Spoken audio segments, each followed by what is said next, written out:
আসসালামু আলাইকুম।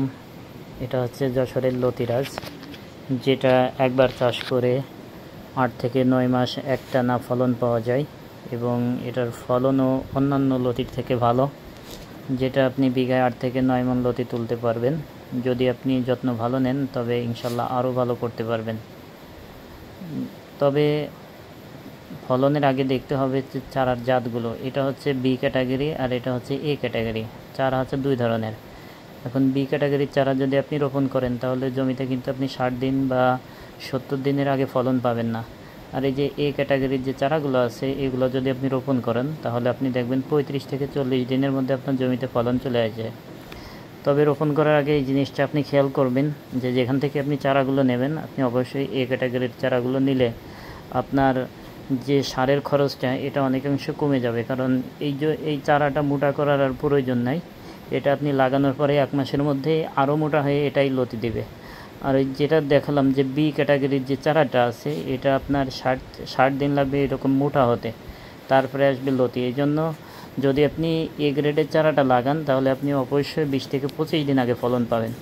তাহলে আপনি দেখা যাচ্ছে 20-25 দিনে আপনি 3বার লতি কাটতে পারবেন। সেখানে দেখা যাচ্ছে 3 আটা 24 মণ লতি আপনি 1 বিঘায় বেশি পাবেন। এই জন্য আপনারা যেখান থেকে চারা নেন অবশ্যই আপনারা এ ক্যাটাগরি বা এ গ্রেডের যে মোটা চারাগুলো আছে এই চারাগুলো রোপণ করবেন।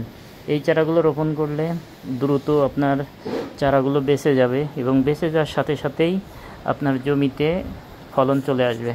আর এই বি ক্যাটাগরির চারাটা আপনি রোপণ করলে এটা 20 দিন লাগবে বাঁচতে, আর 60-65 দেখা যাচ্ছে 70 দিনের মাথায় যে ওইটা ফলন পাবেন। মানে এই চারাগুলো যদি 35 দিনে আসে এই চারাগুলো আসবে 70 দিনে ফলন। এজন্য আপনারা খেয়াল রাখবেন যেখান থেকে চারা নেন না কেন আপনারা এই মোটা গোড়া চারা দেখে তারপরে নেবেন। আর এটার ফলন তো বললামই যে এটা আপনার ফলন হবে বিঘায় 8 থেকে 9 মণ।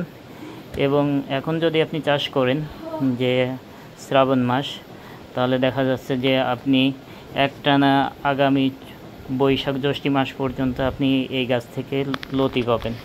এবং বৈশাখ জ্যৈষ্ঠ মাস পর্যন্ত একটানা আপনি 8 থেকে 9 মাস লতি পাবেন। তাহলে আপনি যদি 1 বিঘা জমি এই যশোরের লতি গাছ রোপণ করেন আপনি প্রতি মাসে 4 সপ্তাহে প্রায় 30 থেকে 32 মণ লতি তুলতে পারবেন।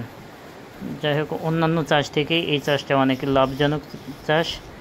যদি কেউ জেনে বুঝে করতে পারে তবে অবশ্যই সে লাভবান হবে।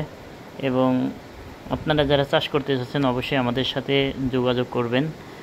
আগে মানসম্মত চারাটা দেখে নেবেন, তারপরে বাদবাকি যত পরামর্শ আছে আমাদের সাথে যোগাযোগ করলে ইনশাল্লাহ আপনারাও আমাদের মতো লাভবান হতে পারবেন। আশা করি জেনে বুঝে চাষ করতে হবে এবং জাতটা চিনে নিতে পারলে আপনি অবশ্যই লাভবান হবেন। আর যেখান থেকেই চারা নেন আপনারা অবশ্যই এই চারার কোয়ালিটিটা দেখে নেবেন।